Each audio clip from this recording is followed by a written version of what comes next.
Hey.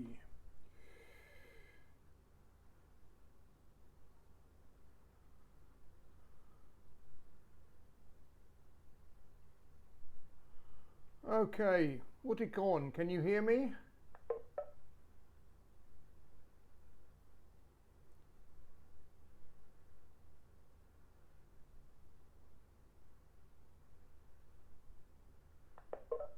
Yeah, can you hear me? Okay. Yeah, great. Okay. So we've only got 50 minutes exactly with Cisco today, so I'm just going to run and wait for the others to catch up. Okay, guys, welcome. Okay, first some news related to what we've been examining and to the general concepts surrounding ethics and morals. I was pleased with the presentations I looked at to see so many of you are identifying the problems that you face with software, but there are wider issues that trickle down to our work practices. Okay, some news. A former Deputy Prime Minister of Malta has been voted out of office because he registered shell companies, and these were revealed in the Panama Papers, which we mentioned in an earlier class.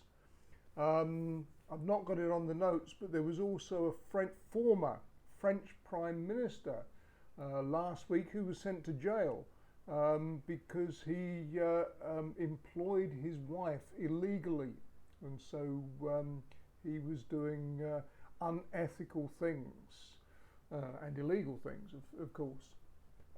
One item I posted on my Facebook feed this week concerned the decision after Unilever had made a similar announcement by the French cosmetics company L'Oréal to drop words like whitening from its skincare products. This is a direct result of the events in the United States recently. Many people worldwide are becoming more aware of the ways in which black people and other minorities are treated in much the same way as people became more aware of the ways women have been treated after the revelations surrounding Harvey Weinstein and other Hollywood VIPs. The Me Too movement made it possible for many women to speak out before they'd been afraid of the reactions, which included becoming unemployable out of revenge. There were a lot of spin-offs with more people who'd been sexually assaulted as children, either at schools or in their families, less afraid to come forward. The Catholic Church has been forced to look inwards a great deal and come to terms with the years of abuse that have occurred at its establishment, places like schools and churches. But with the whitening products, there's a local element, as these are highly popular in Thailand. I walked past a display yesterday in Siam Paragon, the supermarket. There's a massive display. It says whitening, whitening, whitening, whitening. People with dark skin want to appear lighter, perhaps because it shows their high class. People like me want a suntan. Trust me, wealthy people can be really mean, while poorer people can be generous. It's what's inside. It's not the colour of your skin, although there is a dichotomy in that pale Westerners spend a lot of money trying to improve their suntans. Okay, so let's get the share content. Okay, screen. And, okay. There we go. There's a bunch of eggs, and you'll see, it's not a very good image, is it? You'll see there that they are different colours, black or brown and white. But when you look at what's inside, again, much smaller than I expected. There you go, fried eggs. They're all the same inside, right? And it's the same as people. The skin might be dark or black or white or something, but underneath we're all the same. with cultural differences, of course. So pressure from advertisers has become weaponized in the last few years, especially with dissatisfaction over media presenters. Despite having to pay out millions of dollars to women he had assaulted, Bill Riley stayed at Fox News until companies started pulling their advertisements. Quite quickly, Riley was gone. Advertising is the lifeblood of media companies. Others have also been pressurized with Tucker Carlson, Sean Hannity, and others seeing the advertising related to their shows fall. Also, as part of the fallout from the recent events, Facebook is suffering a backlash from its advertisers. Coca-Cola and Unilever are boycotting Facebook as activists seek tougher action on content they deem to promote discrimination, hatred, or violence. Others include American Honda, who said that they would halt ads on Facebook in July.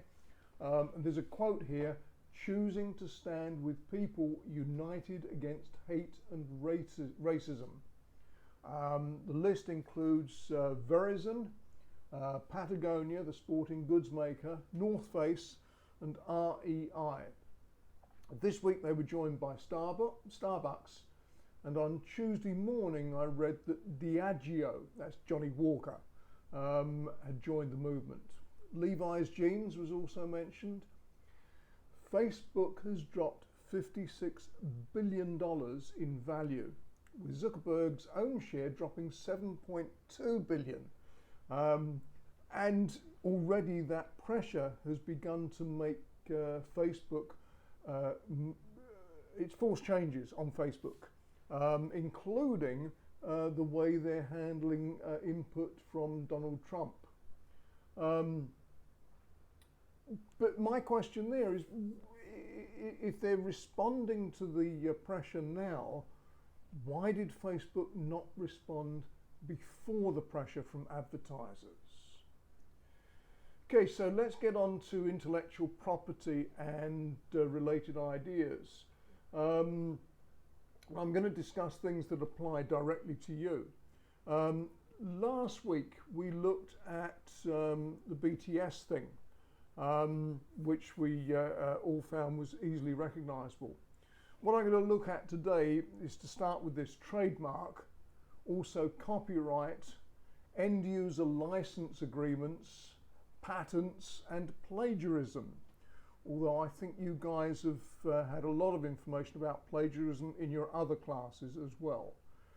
I will say that the only F that I've ever given in this class was from a guy who plagiarized in ethics and morals, for heaven's sake. Right? Okay, so I'm going to start with the trademarks. That's a unique image that identifies a company or a product.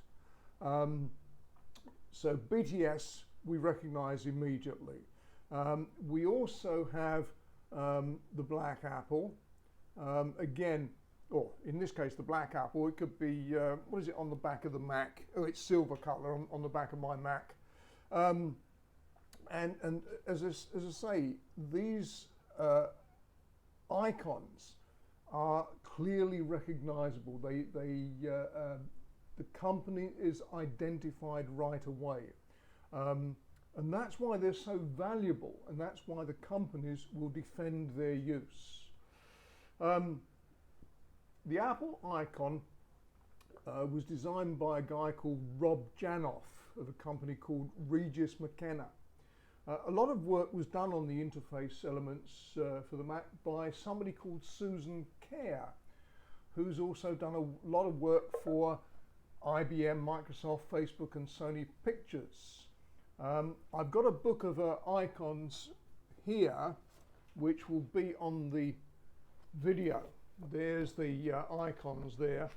And I'm putting this on the video. And this copy is actually signed by Susan Keir, lucky me.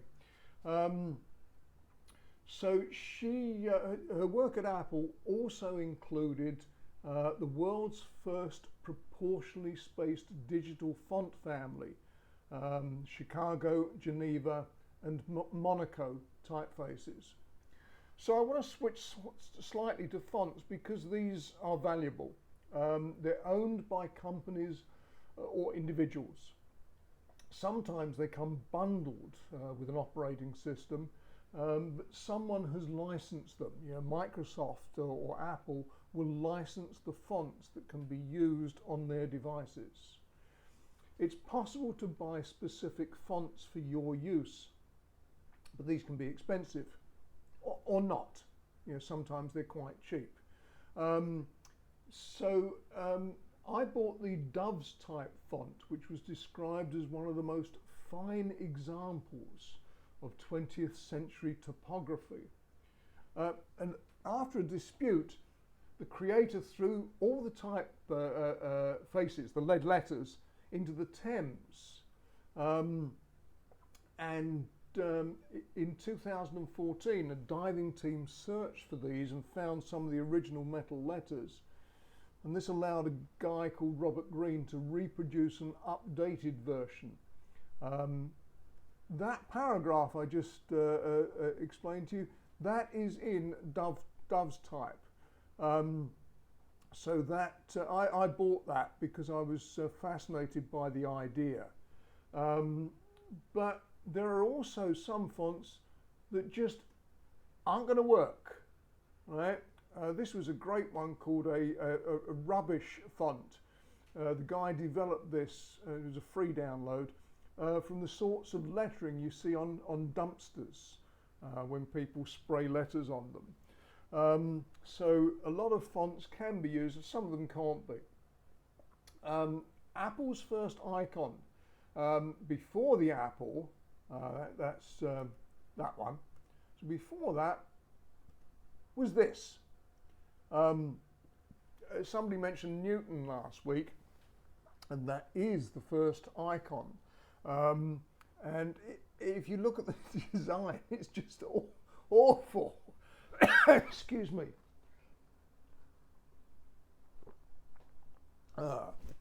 Drink time. Okay. But there's a story to this icon as well.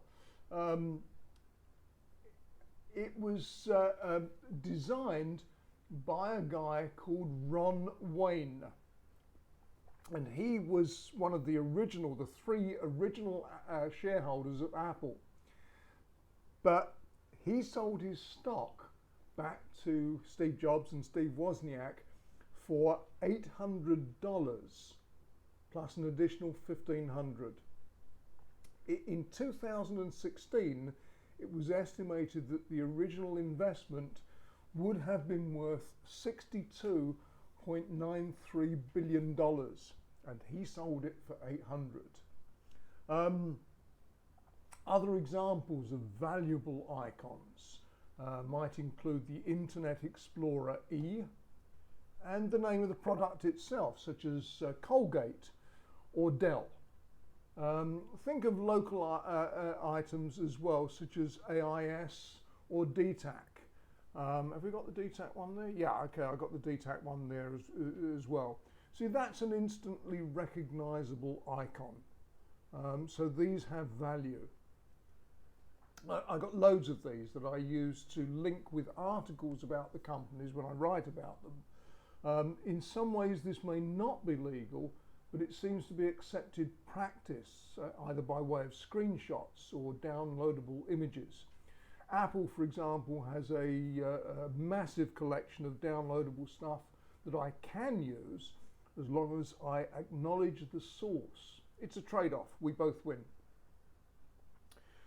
With trademarks, the difference comes when someone puts that trademark on a product that's not made by the company. Although the student who puts an Apple logo on an HP computer isn't going to get into any trouble. the Chinese company that produces fake iPods or iPhones with the Apple logo is going to get into trouble.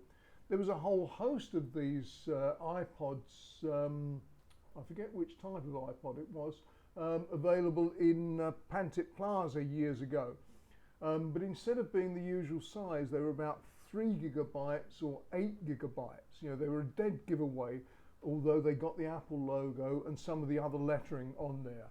But these clearly were not made by Apple. The courts usually back the big company, but not always. For example, the iPad name in China was actually owned by somebody in China, and the courts awarded that not to Apple, but to the owner. The iPhone name in Brazil, again, that was awarded to a Brazilian.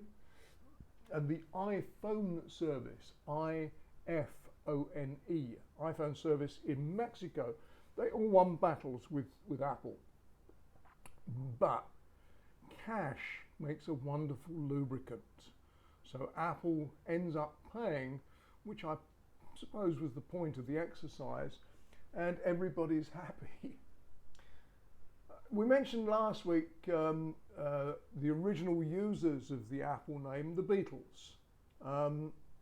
When Apple, the computer company, came, there was litigation. An agreement was made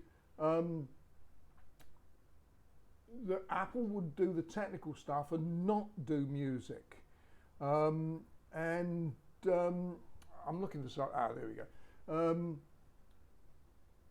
But then came computer sounds, and Apple Corp ignored the agreement and made a tone that they called Sosumi. It's here. That was made by Apple, so sue me, to get their own back. As iTunes and iPods became popular later, and obviously there was big money in that, another adjustment was made, and part of this saw the Beatles on the iTunes store, a long wish of Steve Jobs. He'd long wanted that. Any questions on trademark, guys?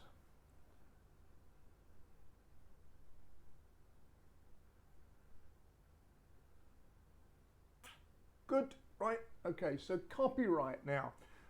Copyright is ownership of a piece of work. Sites in Vietnam and Russia have ripped off my photos several times, and a couple of years ago there were sites, I found one in California, that just copied the whole article and the images, posting it as their own content, sometimes without even a link to the original. I also had one from Brazil, but the guy was nice and we got round that. Unlike a Singapore academic who just took my stuff, you know, looked at my website and copied the stuff and used it on his site. He failed to reply to emails, so I contacted his college. He contacted me very quickly after that and was angry with me for his illegal use of my material. Some sites do provide a genuine service, and those who copy a couple of paragraphs then link to the original are helpful.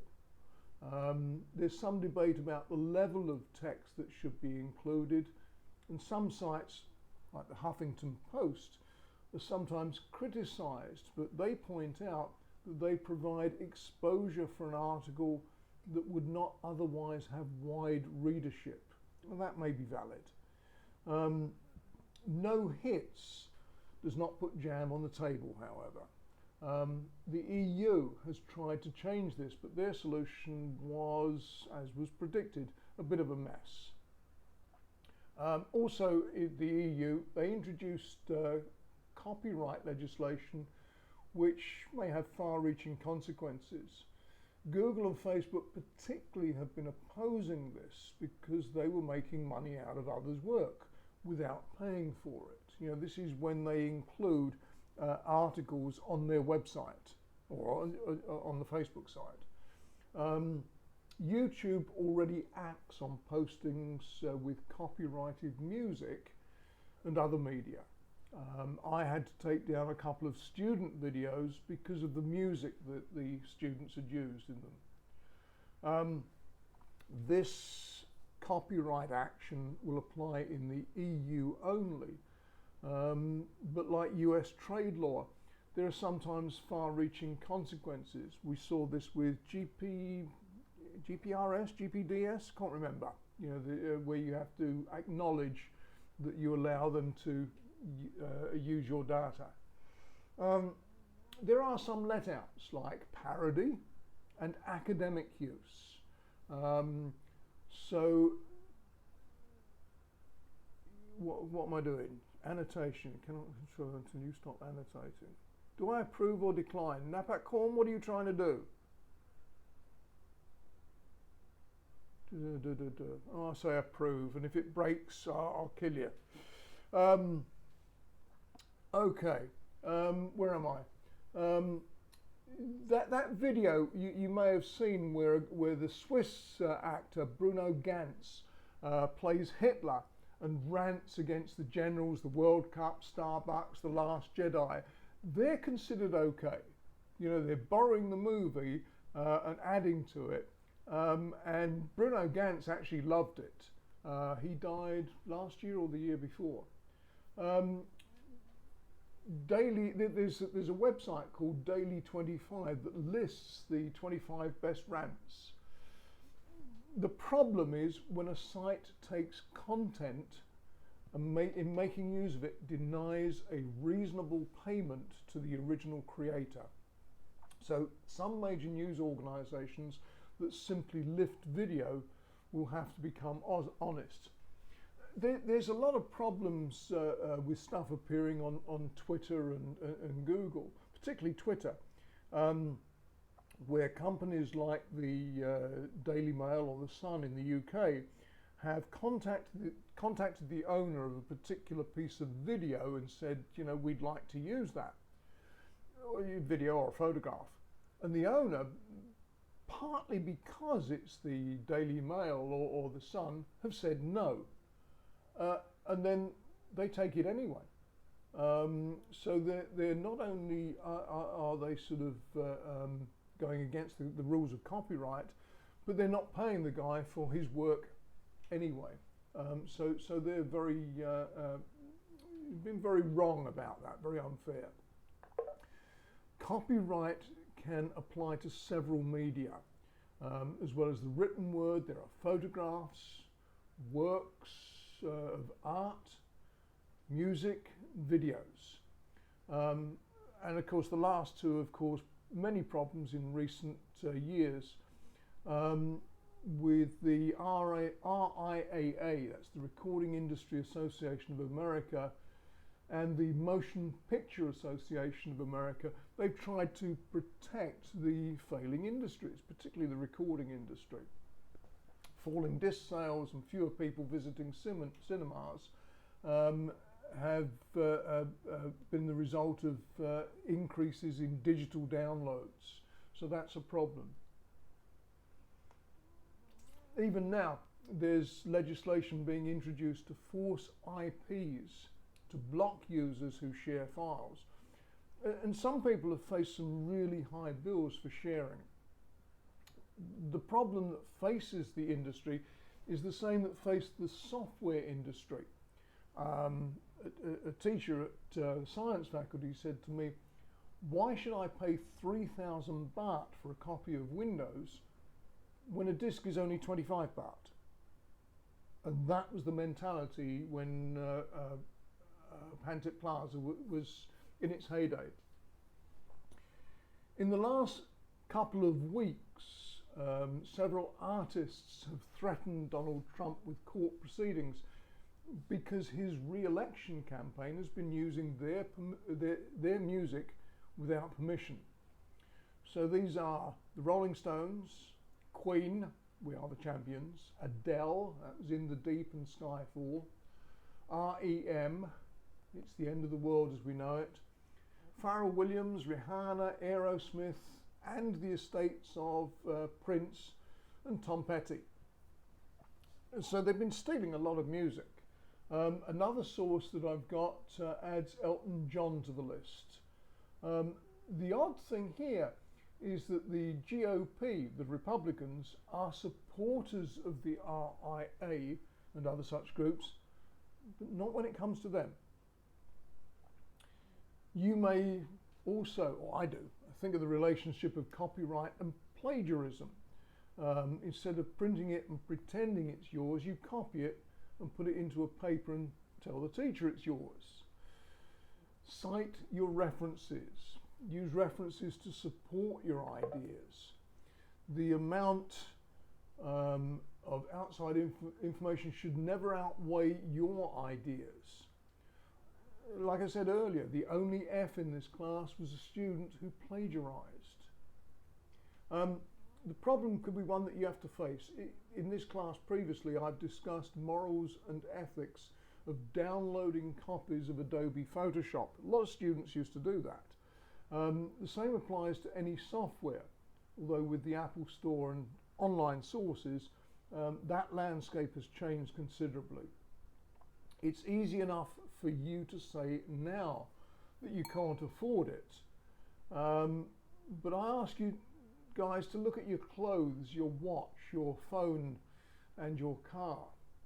I also suggest that you think to the future for the time that you create that great example of software, the killer app, the better mousetrap, and have someone give it away for free online. Which brings us neatly to the end user license agreement. Now, this is usually displayed as text and is displayed when we start to use many devices or always. So the question I've asked you before, who reads the end user license agreement or the terms and conditions? Does anybody? Nah, of course not. Yeah, I do. And you will be surprised what you are giving away. For example, Microsoft and previously Nokia, I think it was, you give them permission to give your information to the police, law enforcement agencies. I mean, you know, the police can get warrants. We've talked about that before. But you know, for some companies, you agree to let them just hand it over. They don't even need a warrant. There have been many changes of late, particularly as the EU has tried to tighten up on how data is used. And with social networking sites, the complexities may mean that you don't own your images while they're being used by that company. There's been some recent case law on this where because I think it was Instagram allows people, anybody to use those images, a media company said they could use them without payment, but a court case decided against that. So with social, like I say, with social networking sites, it's complex, but it also crosses over into the area, why is everybody leaving? Have we got problems? This also crosses over into the area of copyright. Napacorn come back, okay. And I want to add in the idea here about contracts and employer agreements. You will probably have these later on. Read them carefully. They protect the company and they protect you.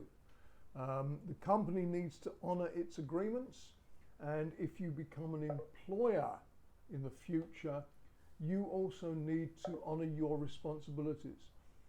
Have a legal expert draw up or check any contracts. Have accountants check your books and arrange for all payments, especially taxes, to be made on time. This is stuff that you guys have to consider for the future. You know, just before you become millionaires, You don't want to sort of lose it all because the tax man comes and gets you, or your contract says that somebody else owns the intellectual property you're using. We'll get onto that very soon. A patent is a proof of ownership of a particular idea. Some ideas are stages in the development of a product. Some are actually a product itself. They're issued by a country. Some patents do not apply in some countries. So here's a question for you, ladies and gentlemen. Who owned the original patents for the Google algorithms?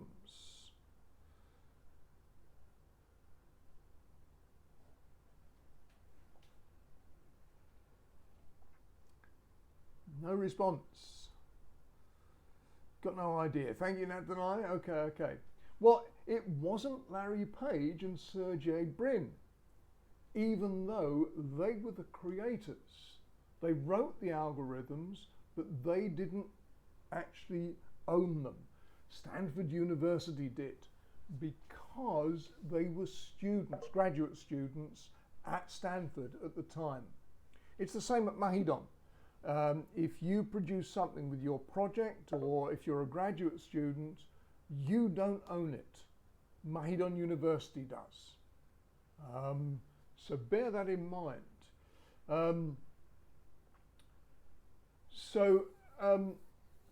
It's the same for teachers here, right? So if a teacher develops something, the university owns it. Now you can come to an arrangement with the university. Somebody, I think Ajahn Zeng did with a couple of his products, his things that he put together. So he's now using those commercially. And this does happen, both here and elsewhere. There is an intellectual property office, I think it's called, in the office of the president, that building. So if you do come up with, as I call it, that better mousetrap, then that's the place you need to go. There's an article that looks at this, it came out this morning, and it also has a discussion on how this can affect medical research, particularly in the light of COVID-19. In 2007, when Steve Jobs announced the iPhone, he caused a great laugh when he said, and boy, have we patented it. There are over 200 patents that apply. And some of those are in dispute though, and always have been. If you create a product that leaps over the opposition, that's a commercial advantage that you want to maintain. The earliest patent I can find that appears to be used in today is for something called Coffey's continuous column still. Let's see if I can find this. Oh, what have you done? I want to turn off annotation. Stop annotating. How do I do that? Okay. There it is. That's the still. And that patent was filed in 1822. It's originally used for whiskey. It can also be used for rum, gin, vodka, and other spirits. So, thank you, coffee. I found one this week for the first patent, if I can find it. No, it must be on another device.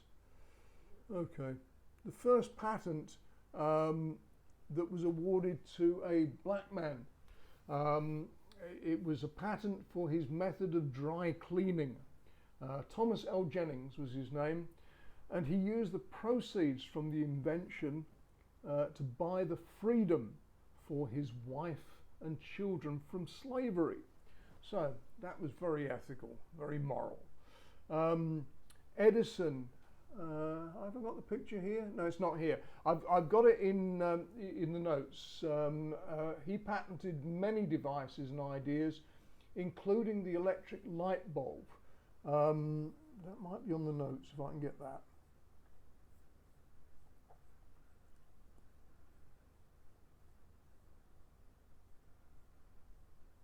Yeah, there you are. That's the electric light bulb. That's from Edison's original patent, number 223898. So that's the original patent for that.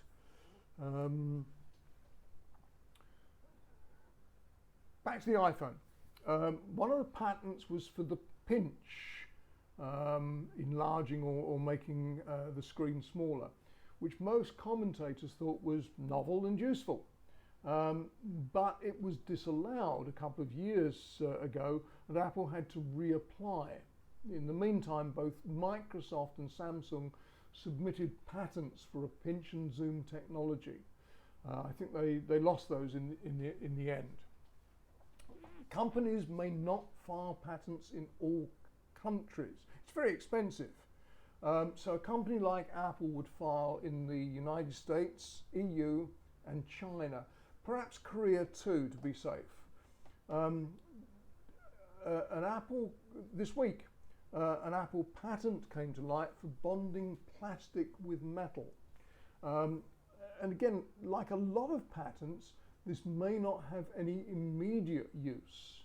But if you control the technology, you might make a lot of money. There's a link for that on the notes. I use the Patently Apple site for a lot of insights, just to see directions they're going, see what may be coming. One of the best known research establishments was Bell Labs. They filed a patent for the transistor in 1948. And basically, from that's where all the technology we use these days came from. Earlier patents do exist for theoretical work. The three in the team who were cited were Bill Shockley, Walter Brattain, and John Bardeen. Bardeen, they got a Nobel Prize for that. Bardeen was the only person who's won 2 Nobel Prizes. The second was for his work on a fundamental theory of conventional superconductivity. Smart man. A little after that, in 1959, Bell was working on cellular technology, which is what we use now. So some of the stuff, the patents, they go back many, many years. I'll give you a couple more examples. And eventually they end up in the technology that we use today. There may be some stuff which was filed as a patent, several years ago, which hasn't yet come into use.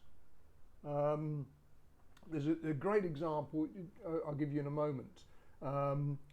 When Bell Telephone Company was broken up, Bell Labs was eventually sold to Lucent Technologies, it's a French company, I think, then to Nokia, which for a time was owned by Microsoft.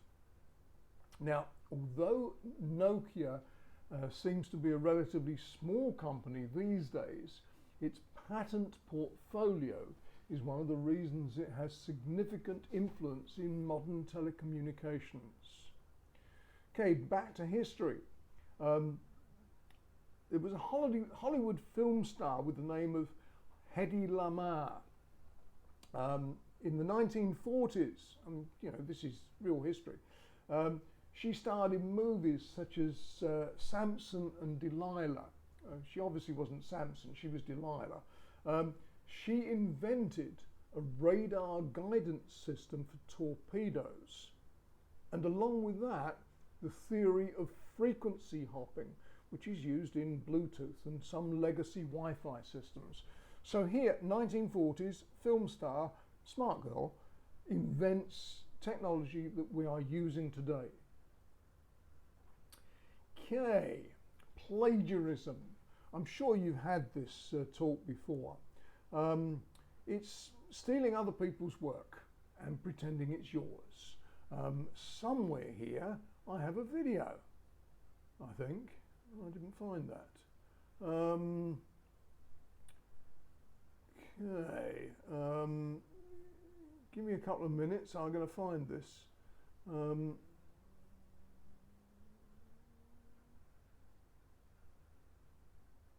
Hayden, Johns, not that one, Google it. It's not there. I obviously didn't download this.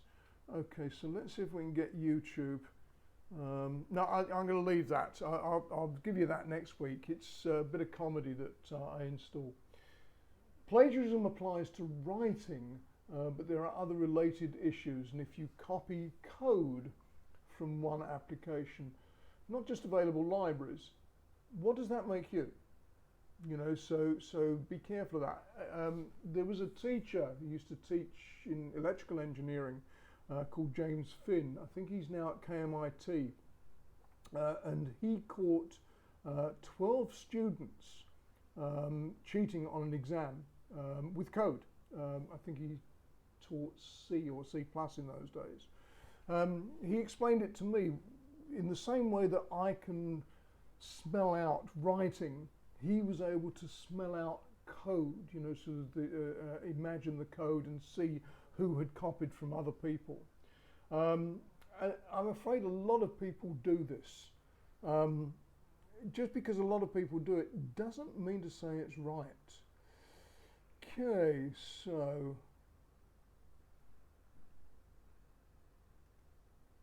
there's a picture there. And there's another one there. So we'll look at these, see if I can get these open. Preview.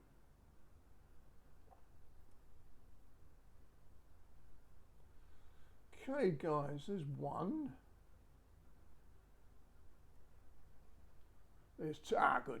I've got two. So, can you see those two pictures clearly? Yes, good. Let me move that over just a bit more. Okay, guys, what's the difference?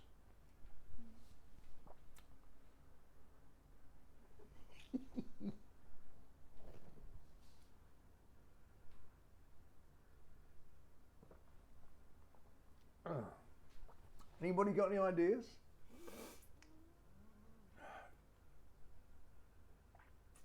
File name? Yeah, okay, thank you, Woody Corn, smart boy. I meant with the image itself rather than the file name. Any difference?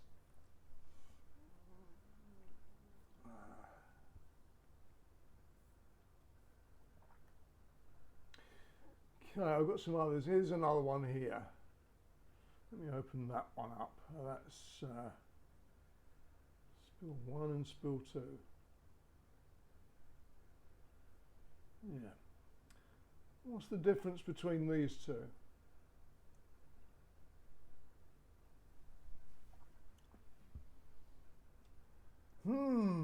Thank you, Jonathan. Yes. File name again. We've already had that one. No, that's not the real difference. One of these files contains the colouring seams. Yeah, that may actually be slight. Maybe your eyes. Maybe it's my screen. I'm not sure. But the real difference is that one of these contains a text message. This uses technology called steganography. S-T-E-G A-N-O-G-R-A-P-H-Y. It's on the notes. And steganography, it comes from the Greek word steg or stego, which means a secret. There's an interesting story about this. There's a program on American TV called The Americans.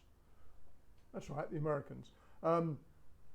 The Americans was actually about a Russian family or a Russian couple who were spies, and they came here and they had a family in America, and they were spying on the system. And eventually, in the real story, real life story, they got caught. and there were quite a few of them. They were using, standard spy things like dead drops, so you mark a box with a cross and somebody else picks a message up. And one of the techniques that they were using was steganography, where you send a picture. It could be an ordinary picture of a group of people, a family photo, but it will contain information. It could be plans for a weapon or coordinates on a map, and you send them to somebody else. So the message itself will contain, the picture itself will contain a message. And that's the idea of steganography. There was, I did have software for this. I'm not sure if I still got it. And there was some on the, I don't think it works now. Stegosec, there we go. There was an iOS version of this as well. So you could use messages on both systems. Now I've lost the original image that I had of you. Where's you? I can't see you.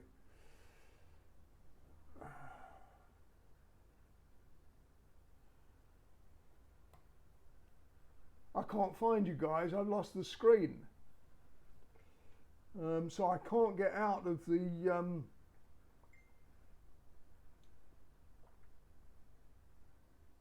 that's it. Right. Sorry guys, technology has defeated me again. Okay, so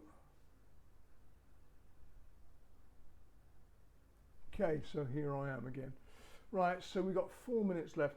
So the steganography was an interesting trial for me, to see how it worked.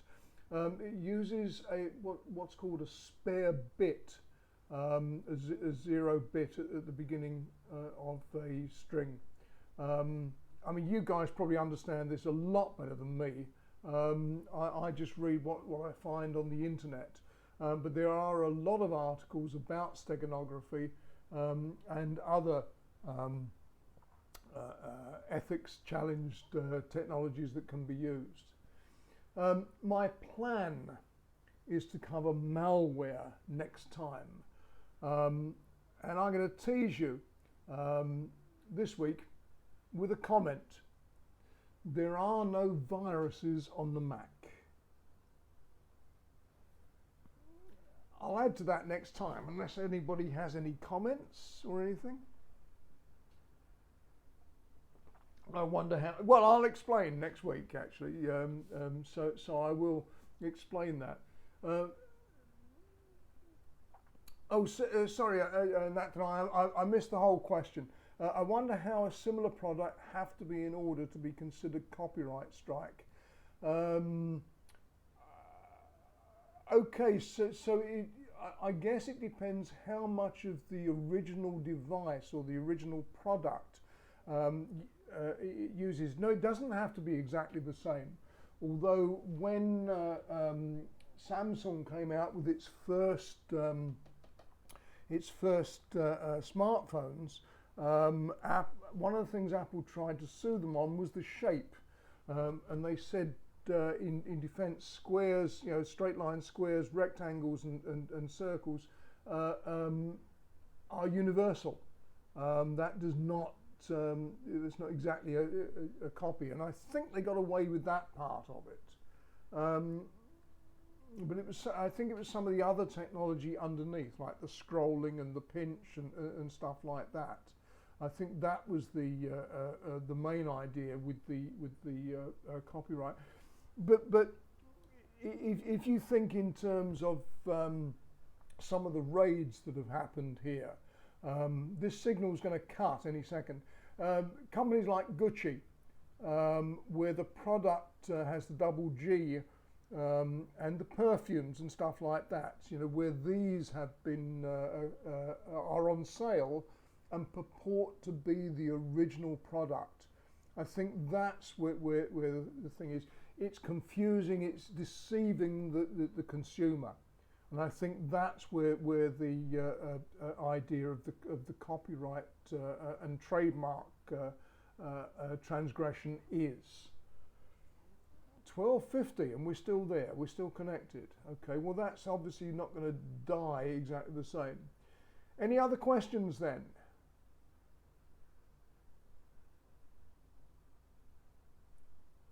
No more from you? Okay guys, malware next week. Have lunch. Bye bye.